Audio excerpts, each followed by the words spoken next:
네, 거꾸로 한교사. 네, 이번 시간에는 몽골의 침략에 대해서 좀 살펴볼 건데요. 좀 수업 방식을 약간 바꿔서 선생님이 이번에 하브르타 연수를 하고 바꿔왔기 때문에 하브르타 방식을 살짝 넣어보겠습니다. 학생들하고 하면 좋을 텐데 일단 안 되니까 선생님 집에 애들과 딸과 아들이 한번 질문을 해보도록 하겠습니다. 여기서 지금 나오는 질문은 하브르타 방식처럼 실제로 선생님의 애들이 자기가 이렇게 몽골의 침략 과정에 대해서 듣고 궁금했던 내용을 쑥 써본 겁니다. 그 중에서 선생님이 좀 추려서 정리를 해줬거든요. 짝 토론을 거친 거죠. 자, 그럼 한번 질문을 듣고 선생님이 설명을 해주는 방식으로 진행을 할게요. 무엇이 궁금합니까? 몽골 이전에 만주를 차지하고 있었던 나라에는 어떤 나라가 있었어요?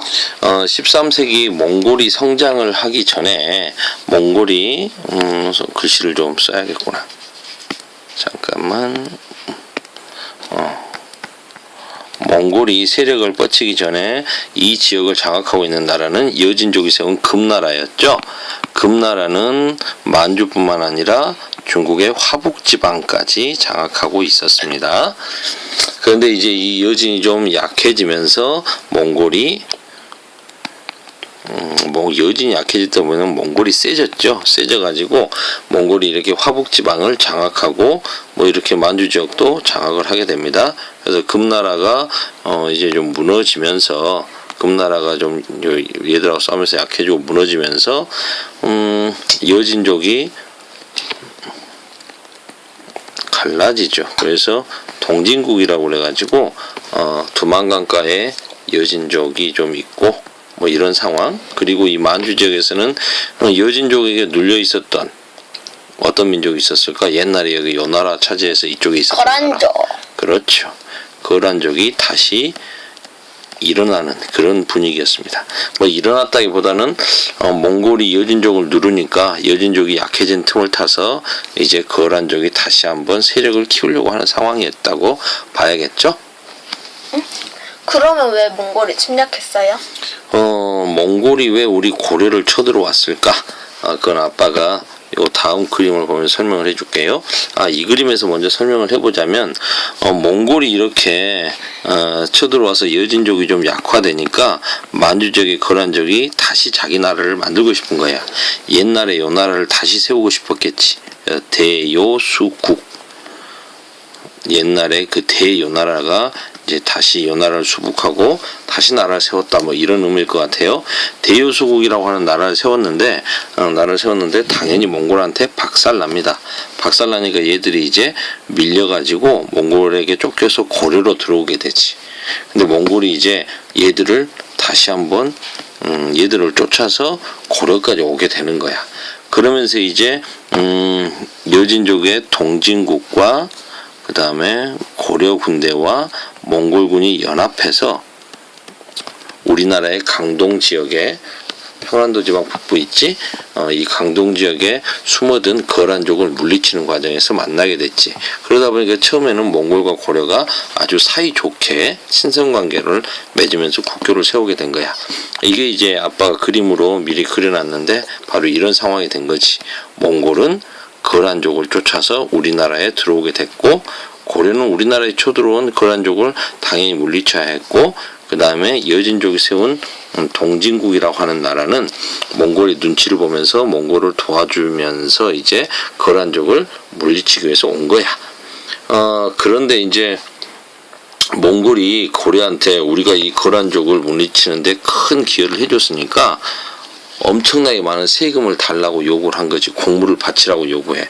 그러자 이제 고려의 당시 집권 세력이었던 사람은 최씨 무신 정권의 두 번째 지배자였어. 누구였는지 알아? 최후. 오케이, 최후였어. 그래서 최후는 이제 몽골의 그런 요구가 지나치다고 생각을 해서 이제 수도를 강화도로 옮기고 모든 백성들한테 이제 산성과 이렇게 들어가서 성에 들어가서 싸워라 라고 명령을 내리고 자기도 강화도로 도망을 가버리지. 도망보다는 강화도로 수도를 옮기게 되지. 몽골 침략 시 지배층 뭐 했나요? 강화도로 이렇게 수도를 옮긴 지배층은 별 어려움은 없었어. 계속 이제 싸우자라고 주장을 하고 이제 가 있었지. 그래서 몽골에 이제 가 있으면서 주로 바닷길을 이용해서 통제를 하고 세금을 걷고 이렇게 했고, 그 다음에 몽골과 싸우기도 하고 외교전도 펼치고 뭐 이러고 있었던 것 같아요. 화해를 하겠다, 항복을 하겠다라고 외교전을 펼치면서 나오진 않지. 그래서 선생님이 아빠가 지금 그림 그려놓은 거 보면, 야 고려왕 빨리 나와 항복해라고 몽골군은 여러 차례 쳐들어와서 고려 전 지역을 막 휩쓸고 다니면서 위협을 하는데, 임금은 실은 외교전을 펼치면서 나가겠다, 항복하겠다 뭐 이런 이야기를 펼치지만, 실은 당시 권력은 왕한테 있지 않고 누구한테 있었을까? 무신정권. 그렇지, 무신들한테 있었는데 무신들은 안 나가고 싶은 거야. 그럼 자기 정권이 끝나니까 이렇게 해서 나가지 않고 있었단다. 강화도로 도망친 최후하고 지배층은 별다른 어려움이 없었나요? 아까 아빠가 잠깐 이야기한 것처럼 모든 세금이 바다를 통해서, 강과 바다를 통해서 오기 때문에 실제로 이렇게 수군 가지고 이렇게 우리 땅을 공격할 수 없었던 몽골 입장에서는 뭐 이 강화도를 오지를 못했고, 물살이 세서. 그래서 강화도에 있는 지배층들은 뭐 축제라고 할 수 있는 팔관회 같은 이런 화려한 축제를 할 정도로 그렇게 크게 어려움은 없었던 것 같아. 그래서 오랫동안 버틸 수 있었겠지. 또 그럼 그때 몽골 침략으로 파괴된 문화재는 뭐 있어요? 피해나? 항복을 빨리 안 하니까 얘들은 와가지고 우리 땅 곳곳을 휩쓸고 다녔지.